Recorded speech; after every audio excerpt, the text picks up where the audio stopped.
Hello everyone and welcome back to another video from Apps Academy. In this video, I'm going to show you how to log out from your account on the ChatGPT application. So let's get started right away. First of all, open up the ChatGPT app on your smartphone, and once you open it up, if you are already logged into your account, you will directly be taken into the chat page from which you can start your conversation, and you may access your history from the top left menu. Now, if you wish to log out from your account within the application, then tap on this top left menu option, which will now show you your history.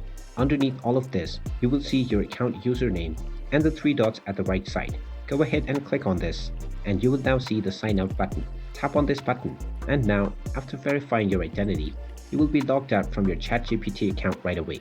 You can continue forward by logging in with Google or by using your credentials once again if you wish to log back into your account. And there you have it. That is how easy it is to log out from your account on the ChatGPT application.